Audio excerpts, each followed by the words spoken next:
What's up?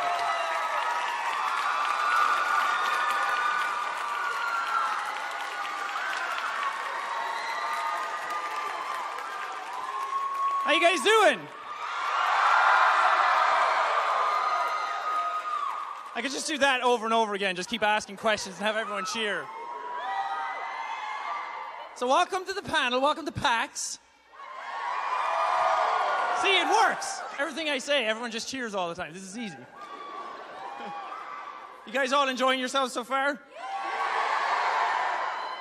Seriously, you think I'm joking? This is all I'm doing. Everyone like Five Guys? Bit of hesitation on that one. You're all In-N-Out lovers, aren't you? I guess not. So, this is going to be the same kind of panel as we always do. There's going to be some, like, really great questions being asked, right? You don't sound so sure. We have a couple of house rules, though, this time. We're not allowed to cry. I know, they told me not to. Apparently, it's like a water hazard. We're not allowed to dab. Kick her out. She just dabbed. She's not allowed. So before we get into all the questions and everything, I have a few things that I want to talk about. The first thing that was announced, like, yesterday, it was supposed to be announced the day before, but things got a bit messy, was that I'm going on tour with the Grumps in Europe at the middle of October. I know I'm saying that to a crowd of Americans who are all like, fuck. So that's a really big thing. That's why I was in LA doing a show with them previously, is because we were testing out to see if I was worth being on stage and to see if I could do it. I just got by, just barely. I just skirted the boundary of terrible and average. C-, I passed. I'm not here to do the best, I'm just here to do. So that's going to be around Europe, but the reason I'm bringing that up is because, as well as that, I'm also going to be doing my own shows at the end of this month, and that's all happening here in America.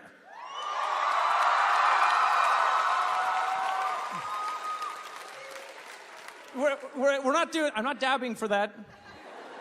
It's not going to be anything too crazy. I'm doing a few shows just to see how it works and if it goes well and if the format works, and it's just going to be a little bit of a tease. It's how I roll. So that's going to be at the end of this month. We're going out on the 28th of September, and then I'm coming back on October 1st. So there are going to be a few fun shows. We don't have venues and everything locked in completely yet, so the more I know about that, I'm going to do a video when I'm back talking more about it, but I thought I'd just say it now because there's not a lot of time left and we kind of want people to go to it. So I think that's everything. I mean, I could tell you what I had for lunch. I had a sandwich. You sandwich lovers out there.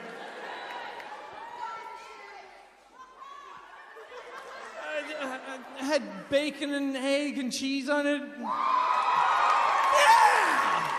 Metal as fuck! So with that said, I think we're going to get into some questions, because we only have an hour, and I know a lot of people want to ask a lot of things. Please do not kill each other. Orderly fashion. Stampede responsibly.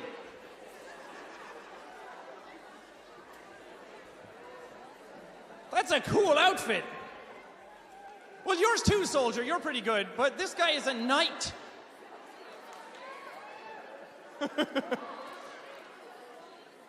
I smell like beef. Thanks, man. I had to. Hello. Are you live? Hello. Oh, my. Okay. It's loud, I know. Use that power. Needs work. Okay, so question. Right. So my question was, what kind of games are you looking forward to doing this year, if any? Good question. Yay. I met a bunch of Make-A-Wish kids earlier who also asked me these questions. I was like, there's my crew. And over here.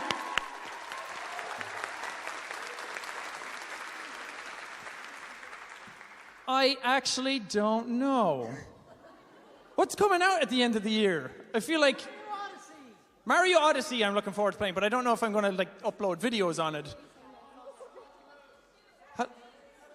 Destiny 2 I might do some of. I don't know how it's going to go because I'm not that good at it. I've never played it. My friend has. What else is coming out this year? Life is Strange. The new Life is Strange is coming out. I know that. Oh, yeah. Me and her just saw the panel for it. It's pretty cool. Yeah, it was supposed to... the game came out, like, when we were traveling. Like, right as all the PAX prep was done and I had all my videos done, like, midnight, I got a code for it. It was like, well, shit. Life is Strange, the prequel. So I'm going to be playing that, like, right when I get back. It's going to be, like, the first thing I record when I get back. So look forward to that.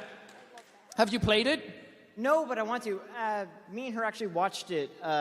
Your Let's Plays, the first two last night, because we were trying to catch up for the panel today. Yeah.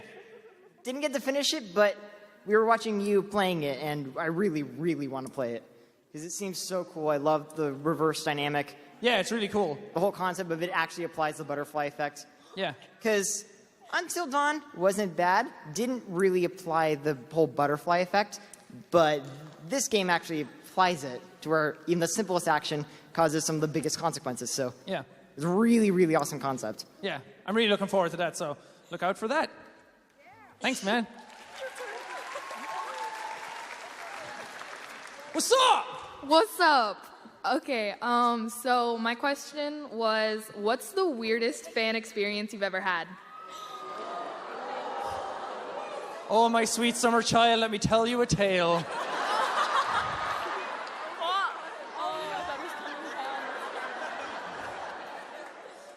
It was 2016 when they arrived. I was in my underwear. It was 9 a.m. A knock came on the door. Ding dong. That's not a knock. I opened the door to find two Polish kids and their mother, and me in my underwear and a shirt. But it's okay. They had a giant wooden YouTube play button that they had made for me, and were like, here you go. I was like, get off my property. How did they get your address? So something like that. That or an Israeli family coming to your door and being like, we came all the way. We were like 2 hours away. We came to Ireland and then we knew you lived here. And I was like, how the fuck? And they were like, doesn't matter. This is your house. But, well, I didn't even answer the door. Sina had to answer the door. I was in the middle of recording, and apparently two guys who lived in the apartment complex were like, yeah, we just let them in the coded gate to, like, we knew you were a YouTuber. We thought you'd be cool with it. Like, you thought wrong. What New about enemies? What about at a meet and greet? Ooh, meet and greet. I don't know. Someone did touch my ass once. I don't know if it was intentional or not, and I probably will never know. So until then, that's going there. Okay. Thank you. Thank you. Hi there. Hello. How you doing, man? How you doing? Good.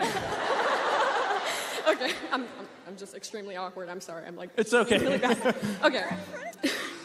So my question is like kind of weird, but like, if you wanted your subscriber count to stay at one number for the rest of your YouTube career, what would you want it to stay at? It could be something that like you've already reached or something that you haven't, but like just what would you want it to stay at? Oh.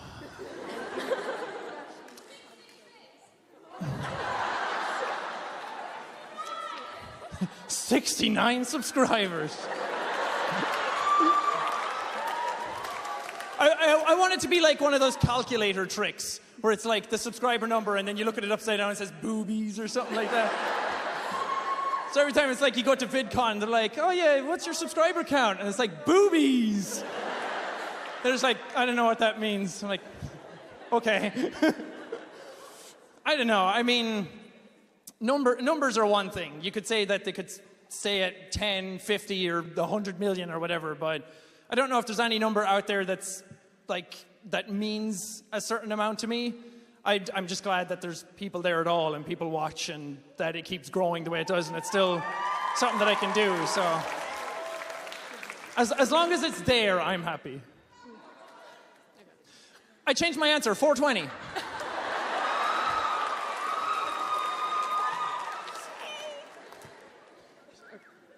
Thanks. Thanks, man! Bye. Hi. Wait, hold on, I'm coming over. Okay, go. I'm sorry. It's okay, I just made it way more awkward than you could have, so. Sorry, okay. Sorry, it's just like you're actually talking to me. It's just like really. Okay, Yeah? First thing I just wanted to say, I'm sorry, I just don't like pineapple on pizza. I'm sorry. I'm sorry.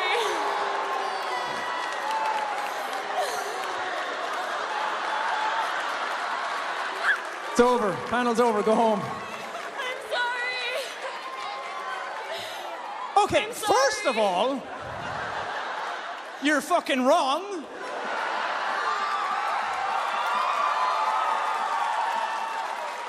And secondly, I'm sorry for swearing at you, but you're fucking wrong. No, the weirdest thing was I played that pizza creator game. Best game ever. That was the best game But ever. I did that and I was like doing the pineapple thing and I was like, oh, people are going to be so mad in the comments over this. And then people got mad over the corn. I was like, okay, I'm putting pineapple on, now I'm putting corn. That was the line.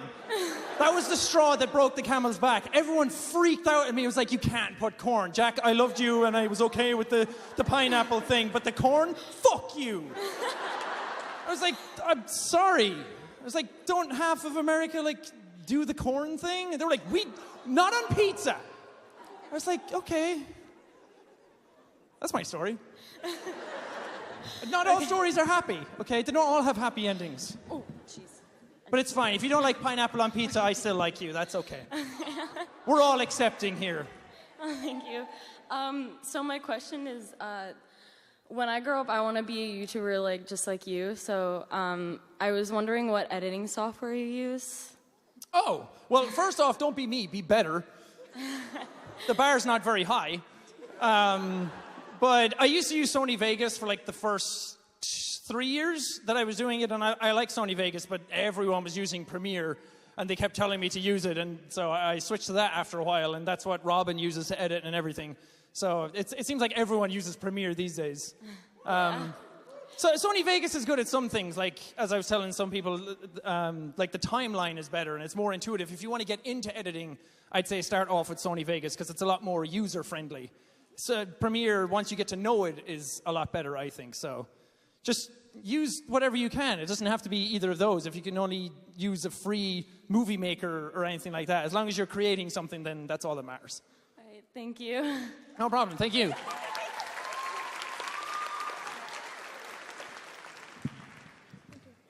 Hi, Hello. how are you? I'm good. How are you? I'm good. So this isn't really a question, but I have two friends that weren't able to make it today, and they're going through a tough time, so I was wondering if you would give them a few words of motivation. Of course. Yay. Well, this is all being live streamed, so hopefully they're watching. I don't know where the cameras are. They could be looking at you. But if anyone out there is going through a tough time, I think the biggest thing for people to know is that they're not alone going through it. Because whenever you're going through something like that, it's easy to internalize it, that the world hates you, that everything is falling down around you specifically, and that everything is crumbling all around you. But the thing is that everyone's going through something.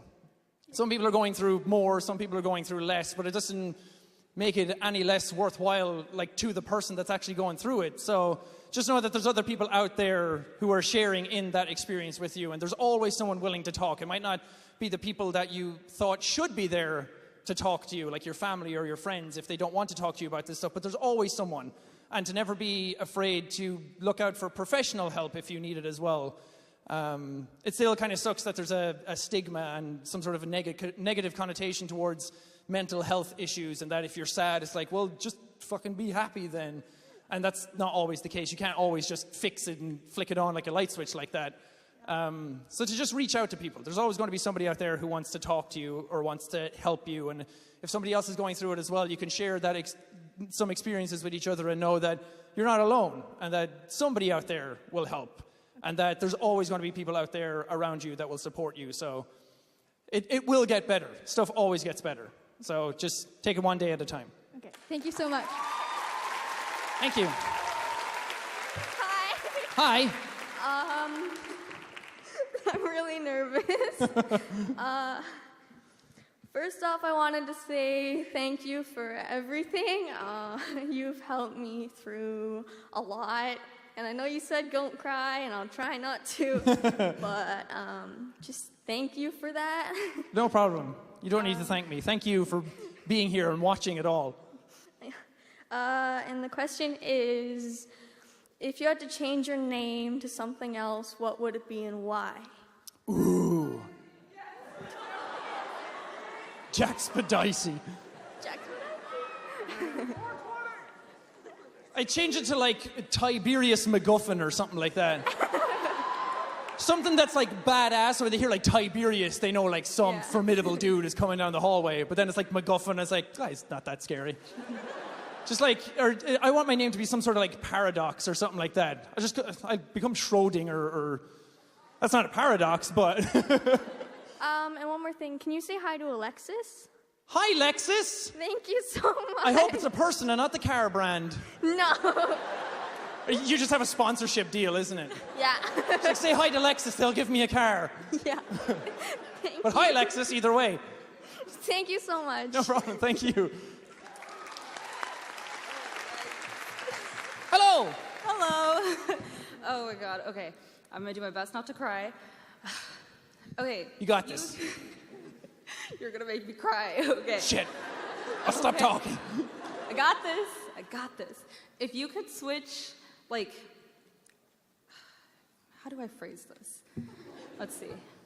If you could switch YouTube channels with anyone you know, who would you pick and why? I mean, I would choose Mark. Even Mark turned his nose at that one.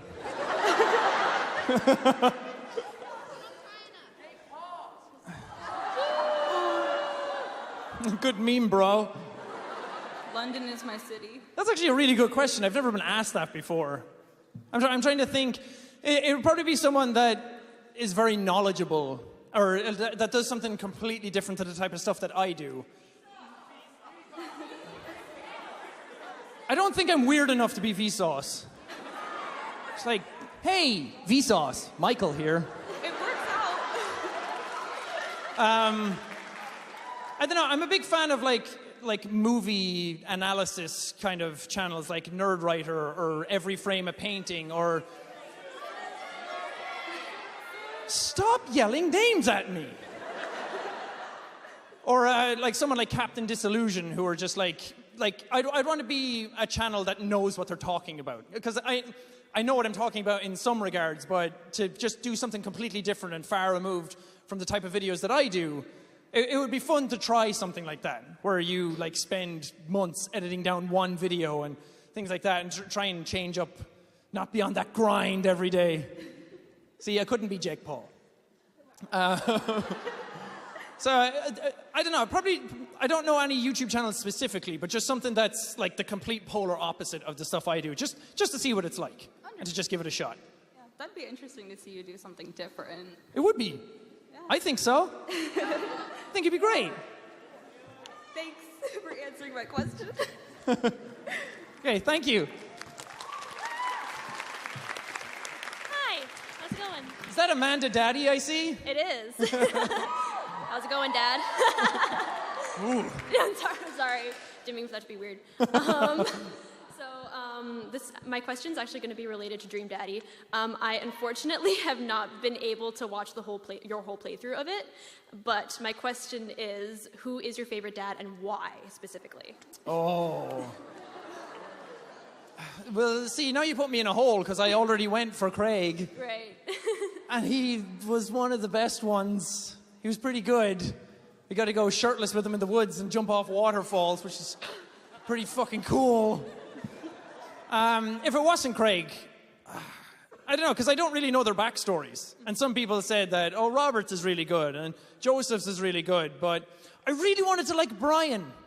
He seemed like such a big, burly, like bear dad, and he had a cool daughter and everything, and the first thing was a Pokemon battle, and then it was just all about one-upping me, and he made it feel like I was like a tiny little person, and I didn't like that. Probably Matt, because he was pretty cool. Yeah, Matt was and he my works in a coffee shop, so free coffee for life. I know that's not how that works, but he'd be my dream daddy, and I'd make it work. Oh, yeah. And he was smooth. He looks like he's into jazz. Oh, yeah. I like that. Who's your dream daddy? My dream daddy? That's a good question. My first route that I did was Matt, and I love Matt. But also I'm leaning towards Robert, because, like, love Robert.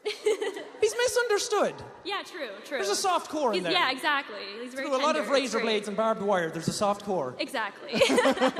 Awesome. Thank you so much. Okay, thank you.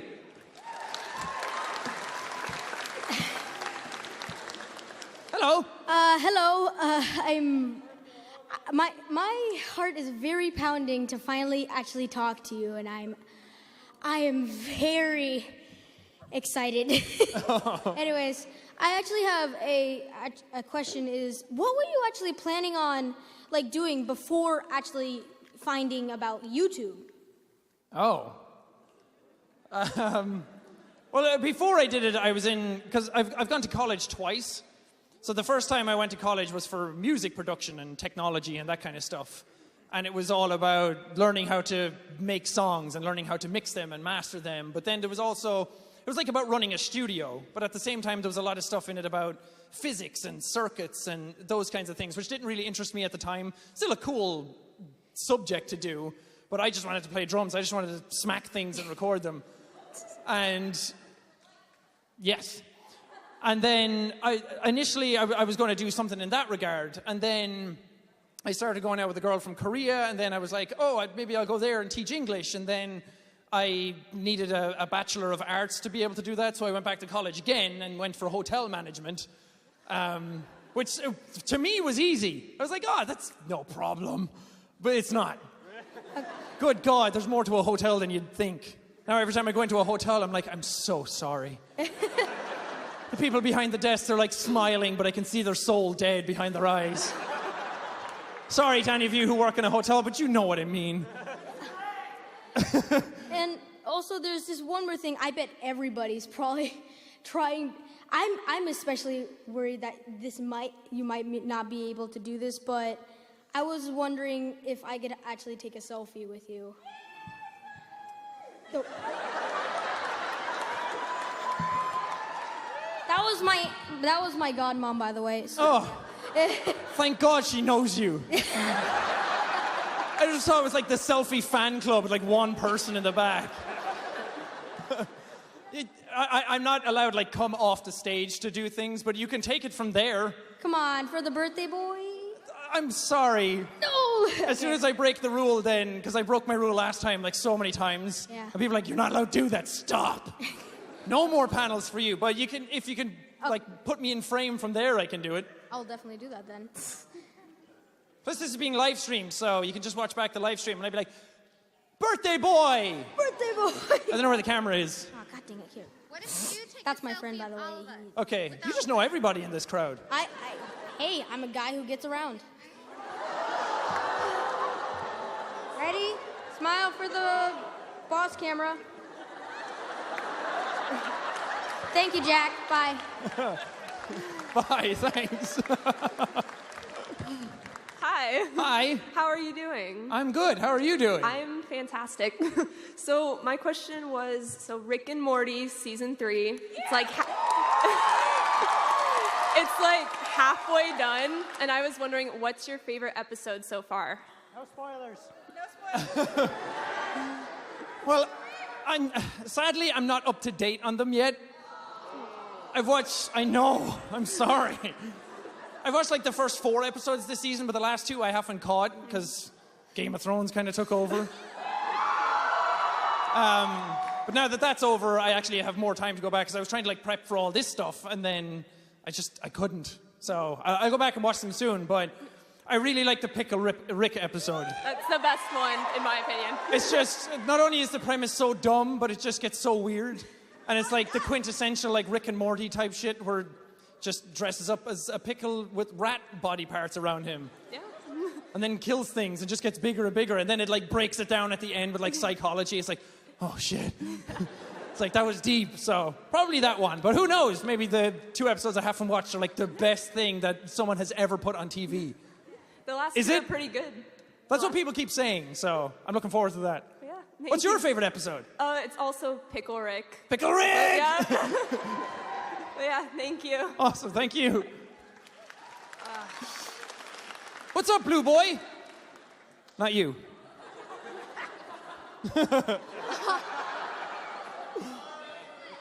Okay, this is a really weird question, but would you go on a date with my godmother?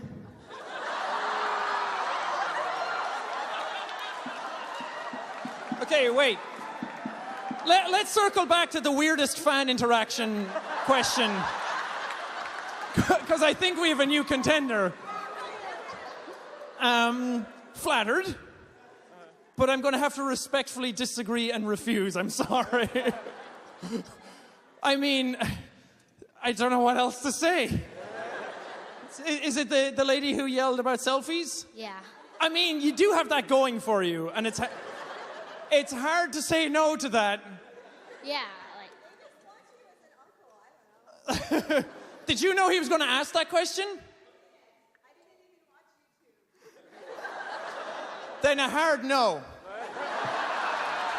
Sorry. Bye. Had to be done. Thank you. This got fucking weird. I'm into it. Okay, juices are flowing now. Hi. Hi. My name's Autumn, and I just want to let you know I freaking love you. Thank and you. You're one of my favorite YouTubers.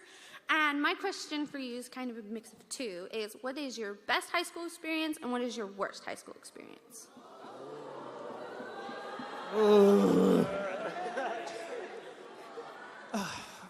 God, Jesus.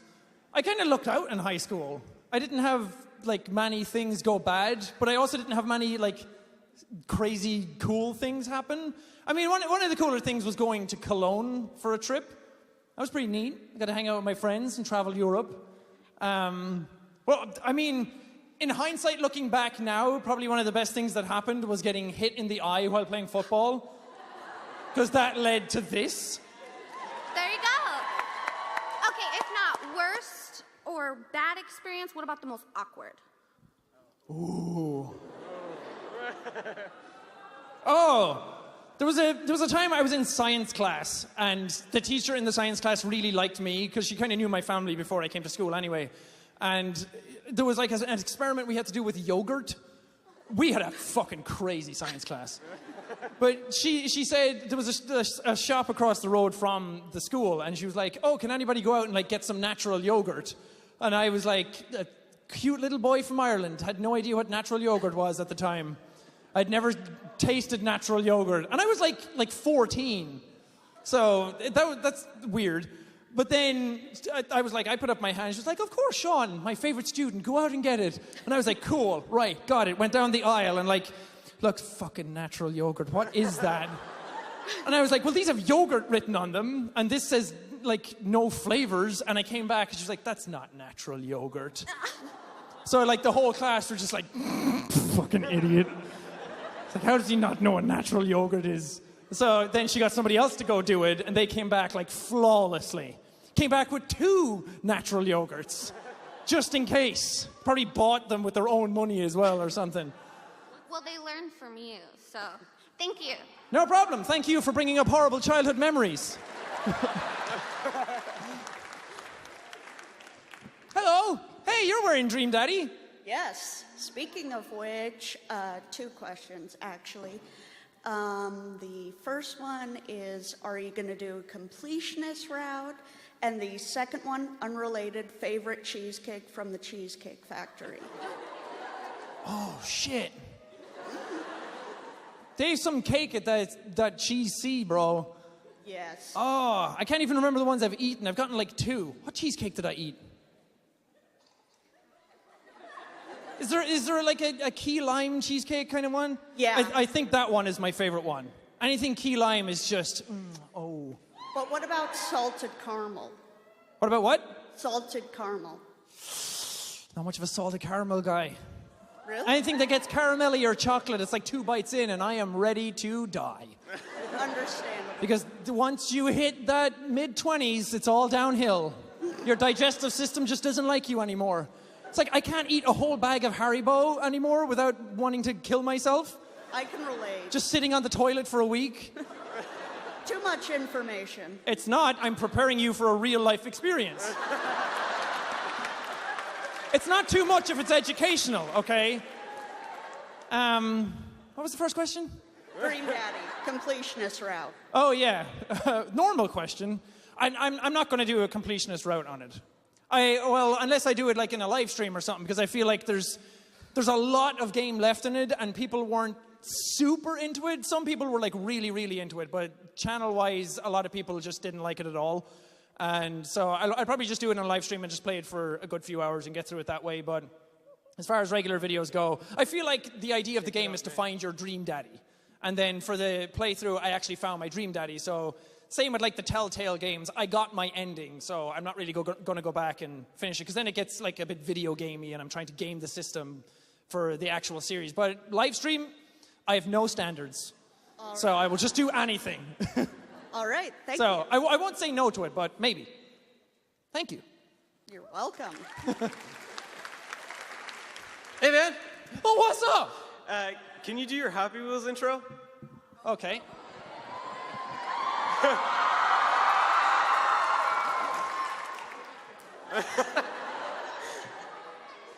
You don't realize this is what I had to do to get into it. Every time, just like, fucking Happy Wheels.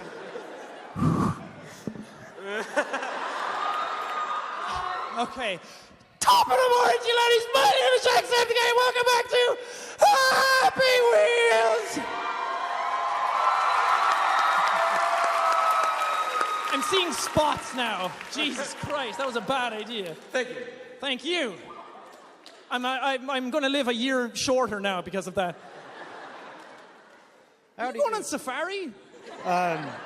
Yeah, I'm an explorer in search of the missing link. He's somewhere in Hyrule.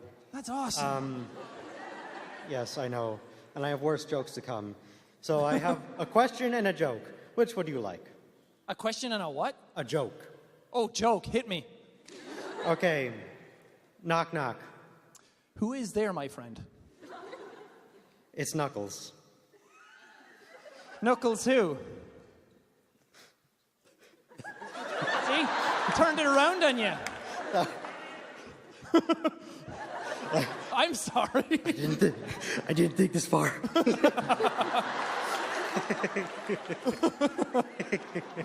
Hey, the room laughed, so joke successful.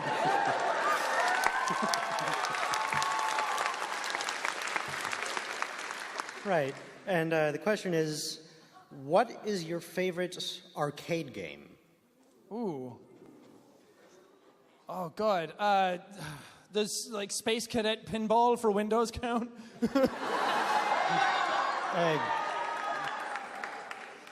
As much as I want to say yes, because yes, that was also my childhood, preferably something you find in an arcade. Well, like when I was growing up, we didn't have any arcades around. I had never been to an arcade until I came to America. I went to like Dave and Buster's. So I don't. Wait. Okay. My brain just opened up. About fucking time. I do remember we had a place that did fast food, also known as Chippers in Ireland. No? No one? Where they had one arcade machine and it was just Metal Slug. So I guess I'm going to have to say that. Because that's like the only one I did. That or something simple like Pac-Man. What's your favorite arcade game? I have to go Galaga. Galaga. That's a good choice. Space and the noises and it is dreams. Yeah. It was like LSD in screen form. Yes, very much so. Awesome. Okay, Thanks, man. I love you, Jack. I hope you find that lost treasure. Hey. How's it going, Jack? Nice to meet you. You too. Just got a quick question. What would be your advice to young people aspiring to be YouTubers and their parents? Oh. You put in the hard part in there. Yeah. I feel like I'm on trial now. My kid gave you Hot Wheels, so, or the, whatever it's called. With YouTube, the main thing that I always say, and I think a lot of YouTubers who do it would say, is to just do it. Because there's a lot of like bars set already on YouTube for what you should do or could do or what's successful and what's not successful. And like everyone thinks they have to be a certain version of someone else to make it on YouTube these days, but everyone's got their own personality. And I think there's enough room out there for everybody on the platform that everybody has something unique to bring to the table. So to just, if you really want to just try it out, then just try it out. There's really no barriers to it, except the mental barriers that you make up for yourself. So to just try it with any sort of equipment that you have, that's also a thing. Everyone seems to think, well, I need a Logitech C920 and a Blue Yeti and capture cards and all these games that I need to play. But really, you can do whatever the hell you want on YouTube, and someone will watch it. People have made channels out of just nature sounds. Like, you can do anything you want, so to just try it if you want. For the parents, I'd say if it's a creative outlet for your child, then just let them explore it. There's worse things they could be doing, and it's always that nice creative process that I think when you do YouTube, you always learn something that, like, every day, you could be doing the same thing every day. I do Let's Plays every day, but I'm still learning something new all the time, just on how to do something a bit faster, a bit quicker. I learned all editing because I had to, because I wanted to do YouTube. So there's some really good parts in there, but I feel like it's also a thing that everyone thinks that it has to work out. Everyone thinks that when they start YouTube, they're all going to make it big, and that they all need to make it big for it to actually be a thing for them to do. There's no shame in YouTube just being your hobby in your spare time.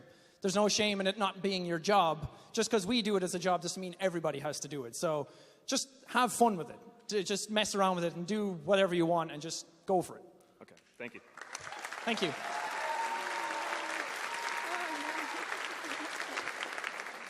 Hello. Hi. Hi. Hi. I'm sorry, I'm nervous. I'm That's not good okay. at talking.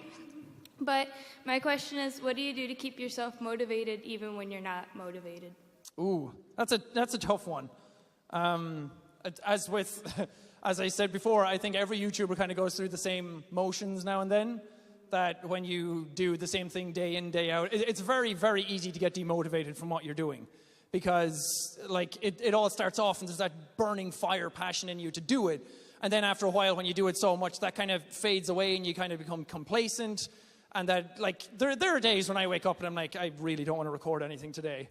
And then you kind of just, like, you do it. You kind of have to get yourself in that mentality to do it. So everyone's like, why don't you just get up and record early and then have it done? I'm like, it's not that easy. You can't just get up and, like, go at it. There's a lot of energy required to be able to do it. So, I don't know. I think it's healthy to have stuff, like various things that you like doing. If you like listening to music, if you like watching movies, if you like watching TV shows or anime or whatever it is that you like doing, I feel like to kind of absorb yourself in the things that makes you happy when you get demotivated, or to watch stuff that inspires you, or watch like a different YouTube channel that kind of teaches you something. Because there's been a bunch of times when I don't want to make something, and then I'll sit around and I'll go on YouTube and I'll just start watching videos in the recommended section or trending or something that caught my eye, and then I'll watch it and I'm like, that's cool. I wish I could make something like that. And it kind of fills you with that burst of energy to be able to do it yourself. And then, of course, there's all you guys who are out there. I can just go on Twitter or Tumblr or Instagram. There's always people out there who are sending really nice messages to me all the time. And sometimes it's easy to take that for granted as well and become complacent with that. But I think it's important to remember that there's like faces out there. There's people out there that this stuff means a lot to. So it kind of fills you with that fire again to do your best for them. So lots of different ways to do it. There's no one way to get your motivation back. It's just kind of a time thing, and to just surround yourself with what makes you happy. Okay, thank you. Thank you.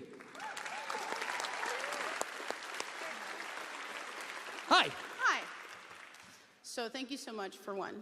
We love you so much, especially at our house. Oh, thank you. Our whole family. My son hears you, your intro, and he comes running. He's 21 months. He comes running around the corner just to watch you.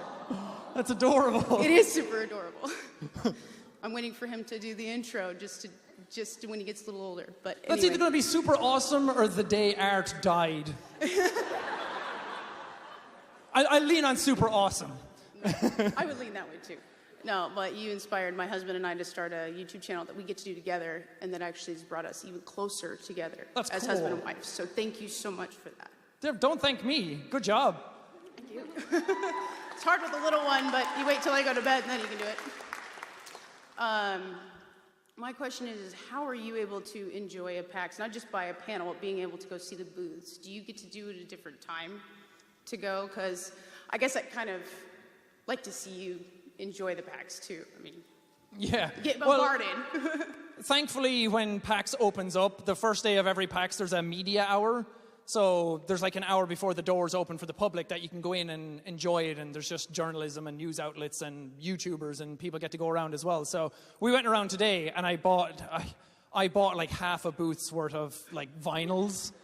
I found the I Am 8-bit booth, and I bought like 7 vinyls, like 2 sets of pins, like little plushies and everything that had job sim stuff there. So we do get to go around and enjoy it. And thankfully, when it comes, like the public's allowed in, we can still go around and people are very respectful. Right. People are very understanding of boundaries, and they know that you're trying to enjoy it yourself, and that you too are a person, or at least I'm thankful that people react that way to me. So thank you guys for that. The fact that I can like walk around and you understand that I'm not just there to do high fives all the time really means a lot. It really like brings you down and makes you feel like an actual person. So thank you. But yes, we do get to enjoy PAX too. Awesome. Good. I'm glad to hear that. Thanks. Right. Thank And you. good luck with your channel.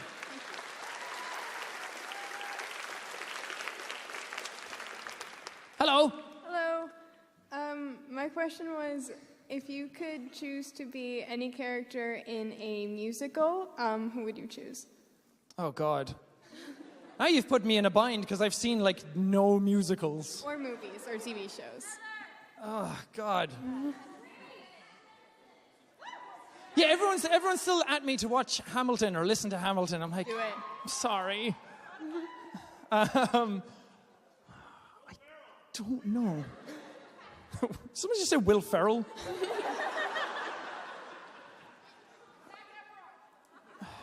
Yes, I'll be Zac Efron from High School Musical. No, I'm not being serious. I actually don't know who I'd be. Probably like John Travolta in Grease. That's like a classic. That's like the early era kind of like musical. So probably something like that. Something that's super like cheesy and corny, and I could like wear a leather jacket and grease up my hair real good. Pretend that I can sing. You can sing. Yeah.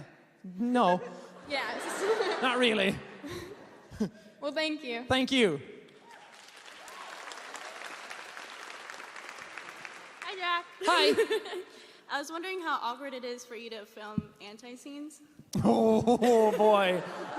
It's so awkward. It's even more awkward because I like in my room I'm doing it on my own, and I know like Robin's watching it back. I'm like, I'm so fucking sorry. Like having to stand there and like do all this shit. And then we went to do the thing with Mark and them. I was like, I don't want to do this in front of you guys. Like, and like, you know, everyone there is understanding. Everyone knows how awkward it is. Everyone's in the same boat. No one wants to watch it, but you know it has to be done. So I'm always like talking to myself, even in my room alone. And that's why all the bloopers come out of it, because I'm like talking to myself to be like, make this less awkward. But no, it's super weird. It's gotten less weird. But just when you're there, and because everything is kind of off the cuff, and you're just making up stuff, you're like, oh, that was so cringy. Why'd you say that? It's like, Robin, make it cool. And then he does, and it looks awesome. So yeah, super awkward.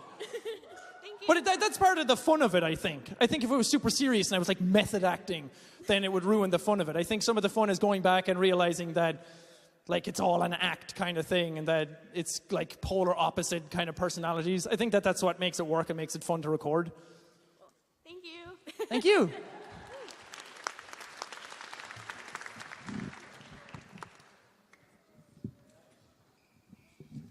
Hey, Dipper. Hey, how's it going? I'm good. How are you? I'm doing pretty good, yeah. Good.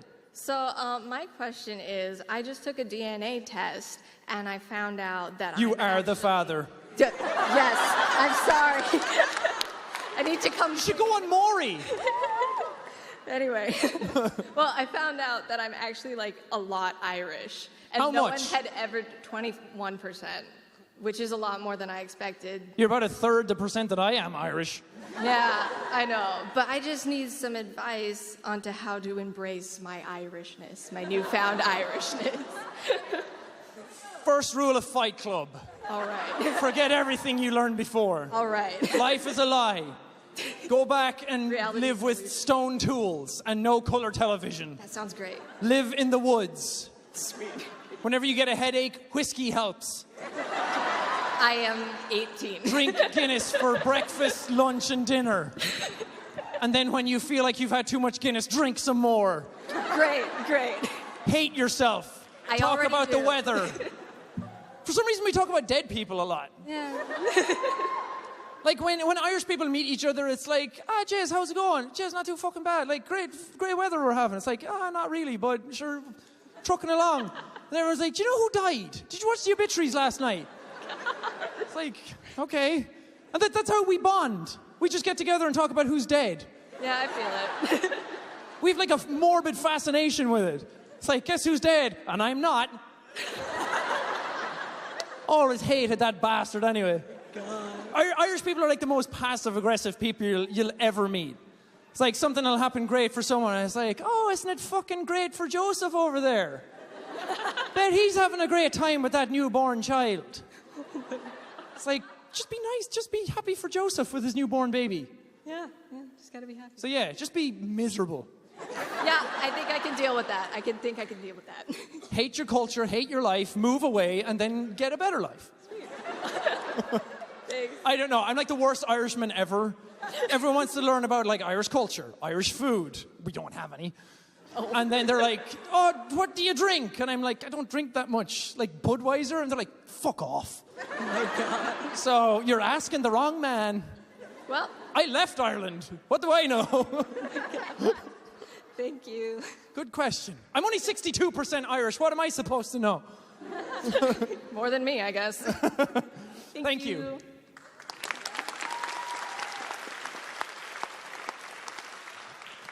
Hi. Hello. So my question is, have you ever been surprised something that you've said blew up into a catchphrase that you're known for? Oh, God. I think everything I've said that turned into a catchphrase has just like Happy Wheels was like the quintessential catchphrase series. It was like speed is key, other catchphrase, thread the needle, Segway Steve. Like it always surprises me when I say one thing. That one? Remember? It's like 1,000,000 years ago. It was like yesterday.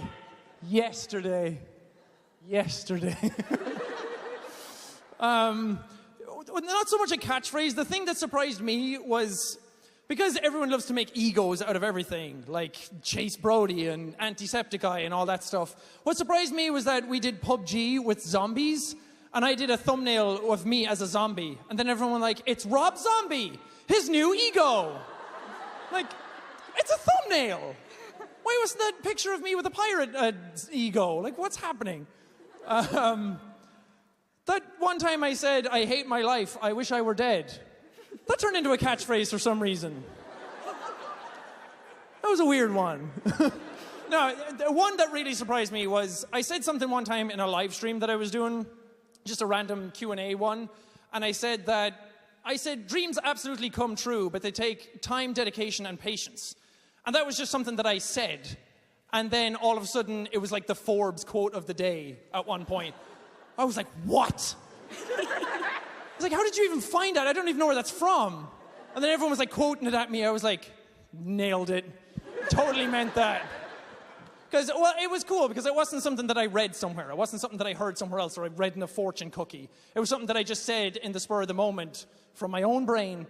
And then it was an actual, like, a thing that stuck with some people. So that meant a lot to me. It meant that what I said actually had some sort of weight to it.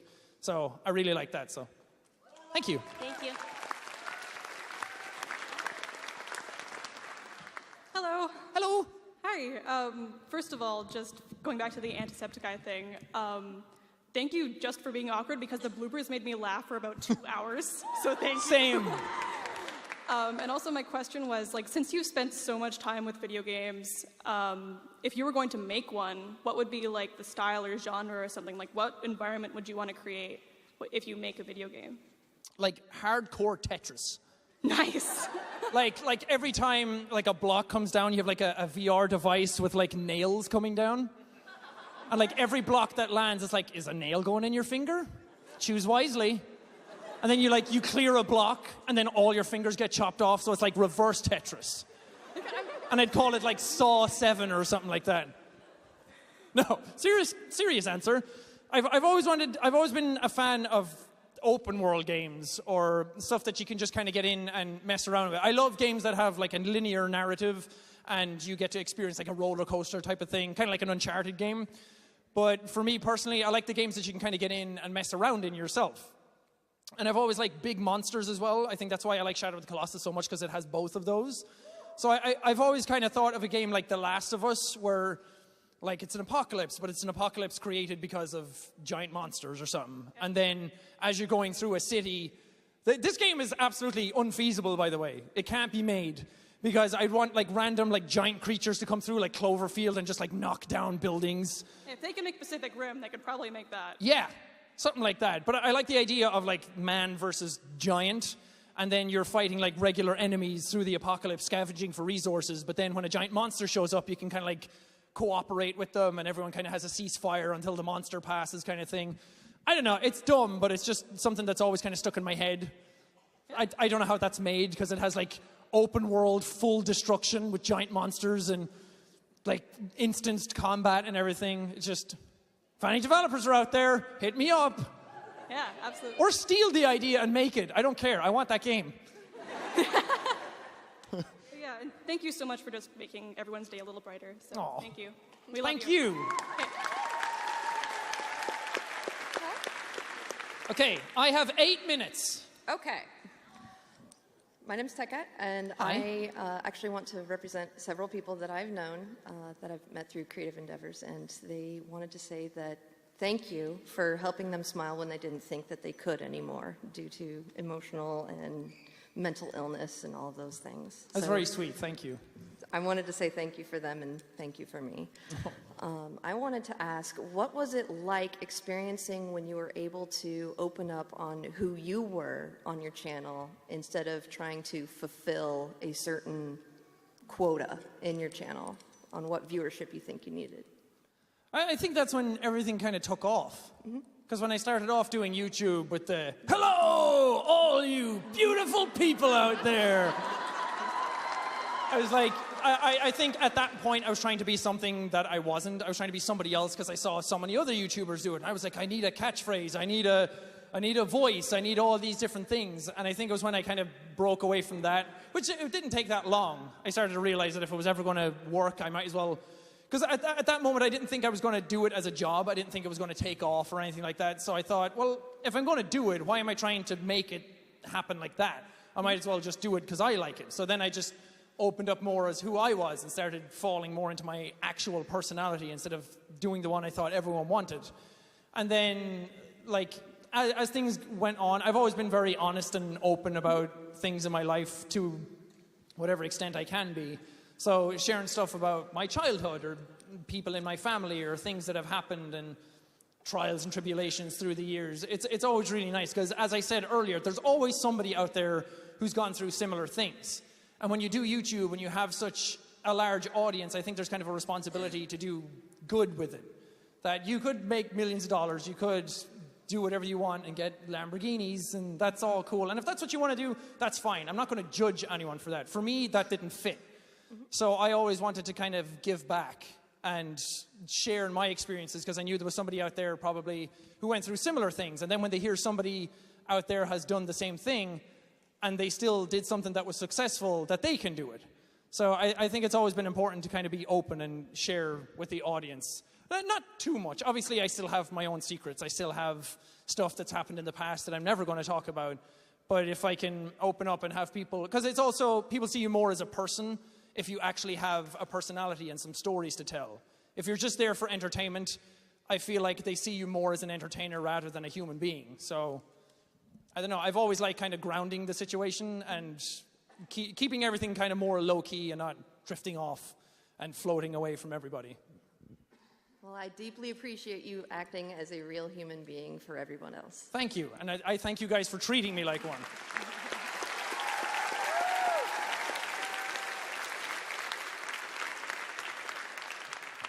Hello.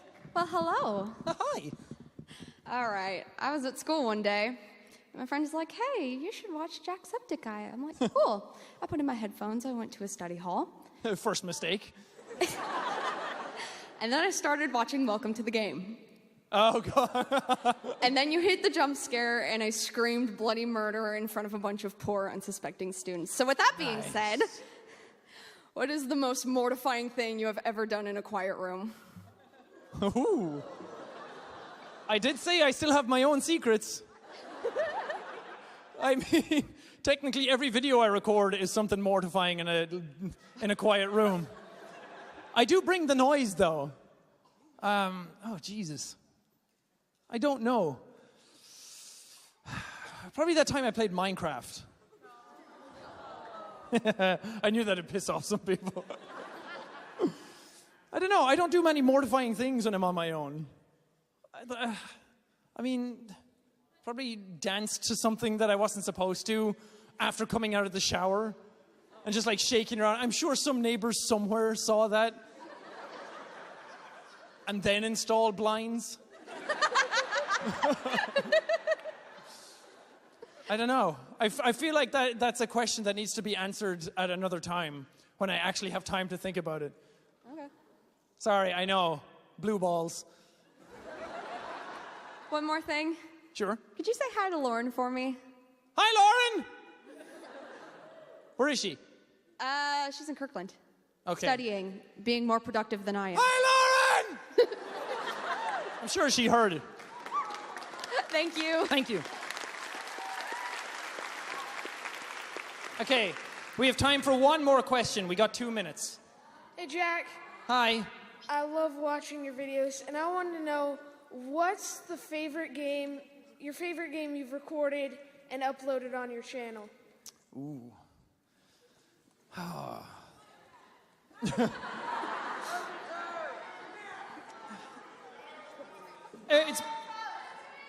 It's probably Shadow of the Colossus. Because not that I think that that's like the best series I've ever done. I think there's a lot that needs to be improved in that series, but it was my favorite game that I've ever played ever. And then I tried to record it one time, and I was like, oh, that's bad. Let's not do that. And then I went back and I just deleted those videos and then did it again. And I was just so happy that people got involved with it and that people liked it as much as I did. And the fact that I got to play my favorite game ever on the channel as a series that people liked really meant a lot to me. And then I guess The Last Guardian as well, because that's like from that, like the same universe. And that was something I was just super excited about, and I was really looking forward to it, and everyone thought the game was dead.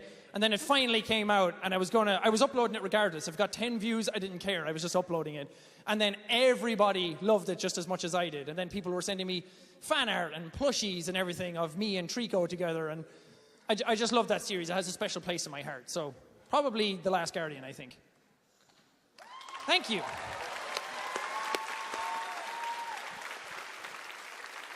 And that about does it, y'all.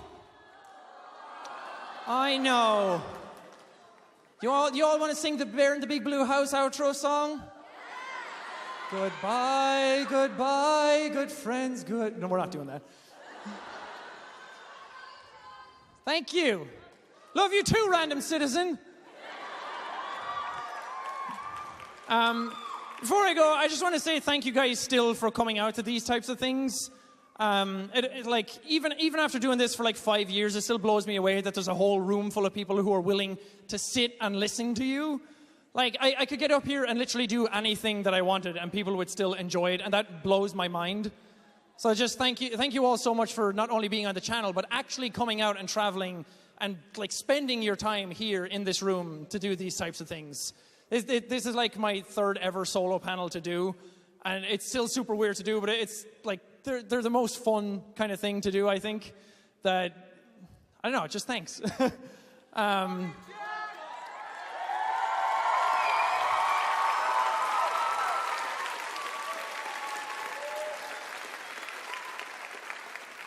I hope that we can continue doing this type of thing for a really, really long time still, and I hope that you're still enjoying the videos, and that, as I said before, I'm really glad you just treat me as a person and aren't afraid to call me on my bullshit every now and then if something happens, and we still have a very nice, open dialogue with each other all the time, so that really means the world to me, and I hope to see some of you in the tour shows that we do at the end of this month. So, thank you.